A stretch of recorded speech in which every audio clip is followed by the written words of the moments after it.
கைபேசி என்ற தலைப்பில் பேச வருகிறார் துரை சரவணன். வடக்கே திருச்சி மலைக்கோட்டை, தெற்கே திருமயம் புகழ்கோட்டை, நடுவிலே திகழும் கலைக்கோட்டை, நாடே புகழும் புதுக்கோட்டை என்னுடைய ஊர்.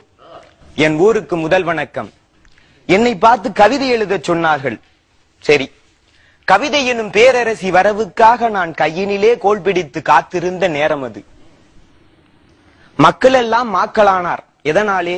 இரண்டாலே. ஒன்று விலைவாசி, மற்றொன்று கைபேசி. கைபேசி அதற்கு மேதினியில் மேன்மை தரும் சிறப்பு. நான் கை கொள்ளும் மேன்மை தரும் அதுவே என் தலைப்பு. கைபேசி என்னிடம் பேசிய கதை சொல்கிறேன். எல்லா திசைகளும் எனக்குள் அடக்கம், எல்லா திசைகளும் எனக்குள் அடக்கம், எல்லோருக்கும் என் மீதே இன்றைய மயக்கம். வடிவத்தில் சிறியவன் நான், வாமன அவதாரம் நான். அடியெடுத்து நான் அளந்தால் அண்டமெல்லாம் சிறிதாகும். கையளவு இதயத்தின் கடலளவு ஆசைகளை கடல் கடந்திருந்தாலும் கச்சிதமாய் எடுத்துரைப்பேன். மூர்த்தியிலே சிறியவன் நான், மும்மடங்கு பொழிகின்ற கீர்த்தியிலே உயர்ந்தவன் நான், கேள்வி ஞானம் உடையவன் சொல்றான். கையளவு இருக்கின்ற இதயத்தை கடல் கடந்திருந்தாலும் கச்சிதமாய் எடுத்துரைப்பேன். மூர்த்தியிலே சிறியவன் நான், மும்மடங்கு பொழிகின்ற கீர்த்தியிலே உயர்ந்தவன் நான், கேள்வி ஞானம் உடையவன் நான். சாதி மத பேதமின்றி சமத்துவமாய் எல்லோரின் காதோரம் பேசுகின்றேன், கைக்குள்ளே வாழுகின்றேன். கண்ணியர்க்கும் காளையர்க்கும் கைபேசி இல்லையெனில் அன்னையற்ற பிள்ளையென அனாதையாய் திரிந்திடுவார்.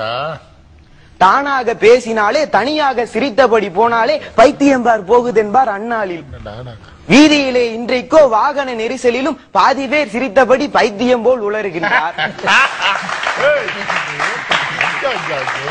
பாதி பேர் சிரித்தபடி பைத்தியம் போல் உளறுகின்றார். பாதி பேர் சிரித்தபடி பைத்தியம் போல் உளறுகின்றார். காரணம் தான் தெரிகிறதா? காரணம் தான் தெரிகிறதா? கைபேசி என்னிடம்தான் ஊர்க்கதைகள் அளக்கின்றார், உலகினையே மறக்கின்றார். மன்னனுக்கும் புலவனுக்கும் மதிகான நட்பு அன்று அன்று, கண்ணியர்க்கும் காளையர்க்கும் கைபேசி காதல் இன்று. பொத்தானை மறந்தாலும், போட்டிருக்கும் சட்டையிலே பொத்தானை மறந்தாலும், புத்தகத்தை மறந்தாலும், புசித்திடவே மறந்தாலும், பெற்றோரை அத்தானை யாரைத்தான் மறந்தாலும் மனிதன் விவேக கைபேசி என்னை வித்தகனாய் மறப்பதில்லை. காதலனும் நோக்கியா, காதலியும் நோக்கியா, காதலனும் நோக்கியா, காதலியும் நோக்கியா, இதை பேதையான பெற்றோரும் பின்னொரு நாள் நோக்கியா. நோக்கமெல்லாம் நோக்கமெல்லாம் மனிதருக்கு நோக்கியாவின் பக்கம்தான், ஏக்கமெல்லாம் நோக்கியாவின் என் வரிசை பேசிதான். சோற்றுக்கு வழி இல்லை உனக்கு சோனி எரிக்சன் அவசியமா? சோற்றுக்கு வழி இல்லை உனக்கு சோனி எரிக்சன் அவசியமா?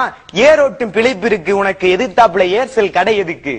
நோயில்லா வாழ்வு போதும் நோக்கியா தேவையில்லை என்று நான் சொன்னாலும் என் கேள்விக்கு பதில் இல்லை, என்று நான் சொன்னாலும் என் கேள்விக்கு பதில் இல்லை. என்னையே புகழ்கின்றார், எருமை போல் விழிக்கின்றார். என்னையே புகழ்கின்றார், எருமை போல் விழிக்கின்றார். என் காதலியே, உன் காதல் வார்த்தை பட்டால் கள்ளும் இனிதாகும். உன் காதல் வார்த்தை பட்டால் கள்ளும் இனிதாகும், கனியாகும். உன் காதல் வார்த்தை வாங்கி தரும் என் கைபேசி இனிதாகும் என்று சொல்வோன் சிலன். பலருக்கோ நிமிஷமும் இணைக்கும் பிழைப்பில்லை, எனக்கோ என் காதலிடமிருந்து கைபேசியிலே அழைப்பில்லை என்று என்னால் ஏங்குவோர் சிலருண்டு. என்றாலும் தினம் காலை நான் எழுப்புவோர் பலருண்டு. தலையான கைபேசி என்னை தவம் இருந்து கண்டெடுத்தார். கொலைகாரன் கையில் நான் குத்துயிராய் கிடக்கின்றேன். கைபேசி திரையினிலே காந்தி படம் இருப்பதில்லை, கைபேசி திரையினிலே காந்தி படம் இருப்பதில்லை. மைபூசும் நடிகையரின் மார்பழகு படம் இருப்பதில்லை. கைபேசி திரையினிலே காந்தி படம் இருப்பதில்லை, மைபூசும் நடிகையரின் மார்பழகு. மீறின கவிதைடா, வயசுக்கு மீறின கவிதை சொல்லு சொல்லு சொல்லு. இருக்குமிடம் தெரியாமல் பித்தனை போல் பிதற்றுவோனுக்கு கைபேசி நஞ்சாகும், கல்லறைக்கு வழியாகும். அஞ்சுதற்கும் அஞ்சாமல் அறிவிலி போல் நடந்துகின்றால், அஞ்சுதற்கும் அஞ்சாமல் அறிவிலி போல் நடந்து கொண்டால் கைபேசி கொலைக்கருவி கல்லறைக்கு வழிகாட்டி. கணத்தினிலே கைபேசி காதலினால் சாலையிலே பிணமானோர் எண்ணிக்கை நான் பேசத்தான் அடங்கிடுமா? கைபேசி காத்திருக்க கவனம் எல்லாம் அதில் இருக்க மெய்பேசி சென்றவன் மேல் மோதியதே பேருந்து. இருசக்கர வாகனத்தில் விரைவாக செல்கையிலும், இருசக்கர வாகனத்தில் விரைவாக செல்கையிலும் பெருமை பல பேசுகின்றார், பெரும் விபத்தில் சாகின்றார். மூன்றெழுத்தில் மூச்சிருக்கும், மூளையெல்லாம் பேச்சிருக்கும், வானலக்கும் SMS வளர்கொடுமை என் சொல்வேன். மூன்றெழுத்தில் மூச்சிருக்கும், மூளையெல்லாம் பேச்சிருக்கும், வானலக்கும் SMS வன்கொடுமை என் சொல்வேன். அங்குங்கெனாதபடி ஆனந்த கைபேசி, அங்குங்கெனாதபடி ஆனந்த கைபேசி, எங்கெங்கும் நிறைந்திருக்கும் இவ்வுலக புதுமை கடவுள். ஊர் உலகே விரும்பி என்னை உறவாடும் என்னை ஏன், ஊர் உலகே மிக விரும்பி உறவாடும் என்னை ஏன் தேர்தலிலே இன்று வரை தேர்ந்த சின்னமாக வைக்கவில்லை. இருந்தாலும் எனக்குள்ள ஏற்றத்தை சொல்லிவிட்டேன், வரும் நாளில் சின்னமென வைக்கட்டும் தேர்தலிலே. இத்தோடு கைபேசி என்னோடு பேசி முடித்துக் கொண்டது. நானோ கவிஞன் இல்லை. நான் இங்கு சொல்லி இருக்கும் கருத்துக்களோ சுருக்கம். என் கவிதை மீது ஏற்பட்டதா உங்களுக்கு சின்ன மயக்கம்? என் விரல்கள் வருடிய இந்த வரிகளுக்கு கேட்கிறேன் நன்றி வணக்கம். இல்லாத மார்பகத்தை எடுத்து அந்த கைபேசி சொல்லாமல் சொன்னதை நீ சுகமாக பார்த்தாயோ? சுகமாக பார்க்க வயது இது என்ன அருமையா சொன்னடா. ரொம்ப அந்த என்னடா பிள்ளை நீ கவிதை தான்டா பாடின.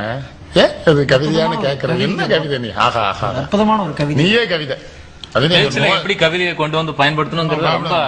அதுல யான் நோக்கும் காலை நில நோக்கும் நோக்காக்கால் தான் நோக்கி மெல்ல நகுங்க நோக்கியாவை நோக்கியா நோக்கின்னு திருவள்ளுவராவே மாறிட்ட. குரல் மாதிரிதான் இருக்க நீ.